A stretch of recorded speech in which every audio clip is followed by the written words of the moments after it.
देर रात SDRF team को थाना बड़कोट से सूचना मिली कि डाबरकोट में एक वाहन खाई में जा गिरा है। सूचना मिलते ही एसडीआरएफ की टीम घटनास्थल पर पहुंची, जहां उन्हें पता चला कि वाहन में 13 लोग सवार थे, जो कि यमुनोत्री धाम के दर्शन करने के लिए जा रहे थे। लेकिन डाबरकोट के समीप वाहन अनियंत्रित होकर गहरी खाई में जा गिरा, जिसमें 4 बच्चे सहित 10 लोग घायल हैं। वहीं 3 लोगों की घटनास्थल पर ही मृत्यु हो गई। सभी घायलों को जिला अस्पताल में भर्ती करवाया गया।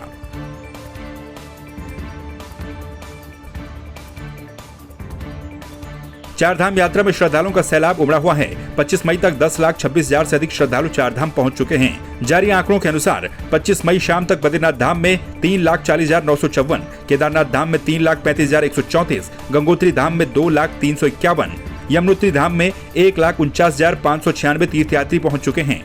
वहीं हेमकुंड साहिब में भी 10,240 श्रद्धालुओं ने दर्शन किए हैं।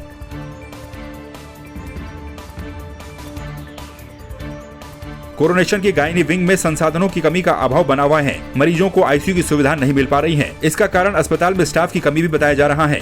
नौबत ये आ गई है कि गर्भवती और नवजात बच्चों को रेफर करना पड़ रहा है।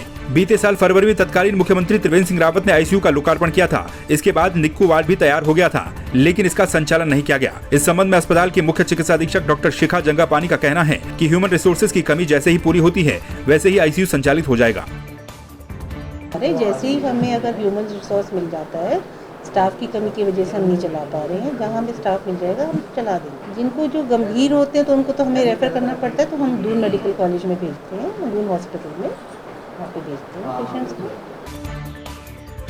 देहरादून में गढ़ी कैंट के सैनिक इंस्टीट्यूट में पूर्व सैनिकों की वार्षिक आम सभा आयोजित की गई, जिसमें महासचिव कर्नल शशि पोखरियाल ने सभी जिला अध्यक्षों और अतिथियों का स्वागत करते हुए संगठन के उद्देश्यों और कार्यों के बारे में बताया। इस मौके पर कैप्टन RS राणा ने कहा कि लीग का उद्देश्य सभी पूर्व सैनिकों को संगठित करना है।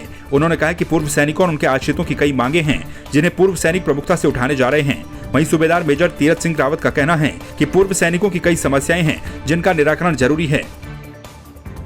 मेजर जनरल असवाल साहब आज लीग के अध्यक्ष बने। उनको दिल की गहराई से सभी सैनिकों को, पूर्व सैनिकों की तरफ से दिल की गहराई से हम उसका स्वागत करते हैं। अध्यक्ष एक बहुत बड़ी नींव होती है, संचालनकर्ता एक बहुत बड़ी चीज़ होती है। उत्तराखंड के लिए एक सैनिक बाहुल्य क्षेत्र है, मानते हैं, हर इंसान बोलता है सैनिक बाहुल्य क्षेत्र है, सैनिक बाहुल्य क्षेत्र है। इस सैनिक बाहुल्य के क्षेत्र कोई ना कोई सपूत तो निकलना चाहिए जो एक सैनिक राजनीति को निभाए और सैनिक अपनी कड़ी को अच्छी तरह से निभाए और सैनिकों के बाद हर दम, हर 24 घंटा हर काम करने के लिए तैयार रहे। मेजर जनरल असवाल साहब चुने गए यहाँ पर उत्तराखंड एक्स लीग के अध्यक्ष, और ब्रिगेडियर भंडारी साहब जो है उपाध्यक्ष चुने गए, वरिष्ठ उपाध्यक्ष। हम सब ने यही उनके साथ शपथ लिया है कि भाई सब मिलके काम करेंगे उनके साथ। जैसे जिस प्रकार से पिछली टीम ने काम किया है वो पूरी टीम इनके साथ पूरे दिलो जान से काम करेगी। इसमें सबसे बड़ी आज जो मुद्दा रहा है कि उत्तराखंड के GOC साहब भी आए यहाँ पर, जनरल खत्री साहब आए थे यहाँ पर, और उसके बाद उससे पहले उनकी टीम आ गई थी, कर्नल वेटरन्स आए थे यहाँ पर, और ECHS के डायरेक्टर आए थे यहाँ पर। जो हम लोगों की सबसे ज़्यादा समस्याएं ECHS से रिलेटेड होती है, तो काफ़ी लोगों ने यहाँ पर अपने प्रश्न पूछे उनसे, उसका उन्होंने सुझाव दिया है, और जो बाकी और चीज़ों के लिए उन्होंने बोल दिया भाई हम इस पर सॉल्यूशन निकालेंगे इसका जल्दी।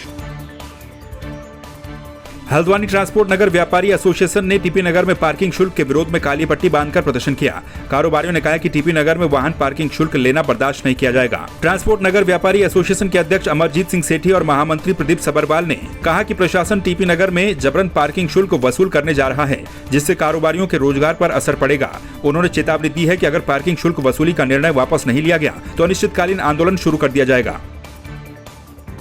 हिंदुस्तान में कहीं पर भी पार्किंग शुल्क या किसी भी तरीके का कोई शुल्क ट्रांसपोर्ट नगर का नहीं होता। यातायात व्यवस्था को ठीक करने के लिए इन्होंने ट्रांसपोर्ट नगर बनाया था। आज ट्रांसपोर्ट नगर में गाड़ी आने के लिए ये कह रहे हैं उसमें शुल्क दें हम, तो गाड़ी ट्रांसपोर्ट नगर में क्यों आएगी? कल फिर वही गाड़ियाँ बाहर खड़ी होंगी, बाजारों में खड़ी होंगी, कहीं पर ही खड़ी होंगी। हम इस चीज़ का सख्त विरोध करते हैं। अगर उन्होंने इस चीज़ को नहीं समझा तो हम ट्रांसपोर्ट नगर दुकानदार अपनी दुकानों के ताले लगा के चाबियाँ नगर आयुक्त को सौंप देंगे या सिटी मजिस्ट्रेट को सौंप देंगे। हम इस हालात में बिजनेस नहीं कर सकते। हम लोग एक तो कर्ज तले वैसे दबे हुए हैं, वाहन स्वामी वैसे ही हैंड टू माउथ है, कारोबार ट्रांसपोर्ट का दिन प्रतिदिन फिरता जा रहा है। उसके आवाज़ में अब ये शुल्क लगाने जा रहे हैं। अब पूरे स्टेट में क्या, अदर स्टेटों में भी कभी मैंने नहीं सुना कि किसी ट्रांसपोर्ट नगर में, जो कि ट्रांसपोर्ट नगर के अंदर पार्किंग शुल्क लिया जाता हो। जो कि अवैध है, उसका आज हमने एक विरोध प्रदर्शन किया है, सांकेतिक विरोध प्रदर्शन। अगर हमारी नहीं सुनाई होगी तो फिर धरने प्रदर्शन भी किए जाएंगे।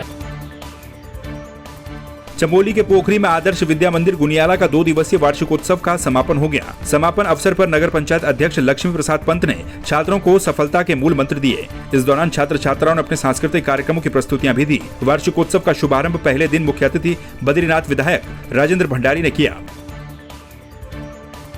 बहुत सारे कार्यक्रम हैं इसमें।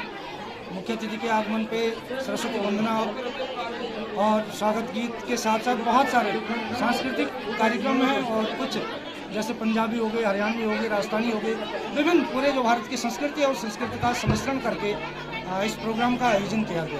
ये पहले तो सर ये 6वां कार्यक्रम है। पहले तो 3 दिन का होता था, लेकिन इस बार बहुत सारा मौसम को मद्देनजर रखते हुए इसको केवल इस बार 2 ही दिन का आयोजन किया गया है, 25 को और 26 तारीख मई 2022 तक।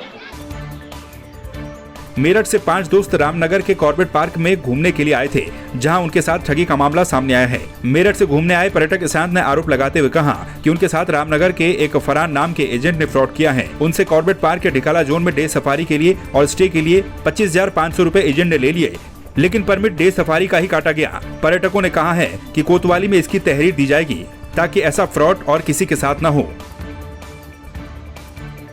सर, हम यहाँ पर मेरठ से घूमने के लिए आए थे यहाँ पर, तो हमारा टोटल पैकेज जो डिकाला के लिए 25,500 5 बंदों के लिए तय हुआ था, ठीक है, जिसका हमने 10,000 रुपये ट्रांजैक्शन ऑनलाइन की पेटीएम के द्वारा। उसका स्क्रीनशॉट हमारे पास अवेलेबल है, ठीक है। अब हम सफारी के लिए निकले सुबह मॉर्निंग में आज, तो वो बंदा जो सफारी वाला हमें फाटू लेकर जा रहा था। बुकिंग हमारी डिकाला की थी। हमने बोला से भाई आप गाड़ी साइड में लगाओ, हमें नहीं जाना है वहाँ पर, फाटू नहीं जाएंगे जाना हमें। जब हमारी बुकिंग उसकी है डिकाला की, तो हमें जाना नहीं। नैनीताल रामनगर प्रशासन से ही चाहता हूँ मैं, हम इस बंदे के खिलाफ सख्त कार्रवाई की जाए। हम इसके लिए तहरीर देने जा रहे हैं थाने में भी, रामनगर थाने में, ठीक है ना। ये भी वो करता हूँ और आगे से किसी के संग ना हो, हमारे संग जो हुआ है या और किसी के संग ना हो।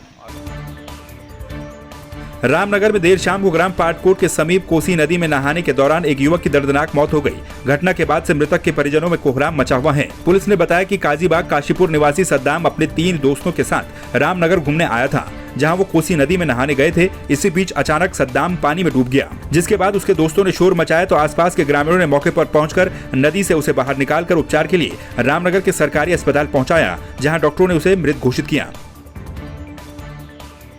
काशीपुर के निवासी सद्दाम जो अपने 4 दोस्तों के साथ यहाँ भंडार पानी में घूमने आया था, तो उसकी जानकारी हुई कि वो नदी में पैर स्लिप होने से डूबकर उसकी मौत हो गई है।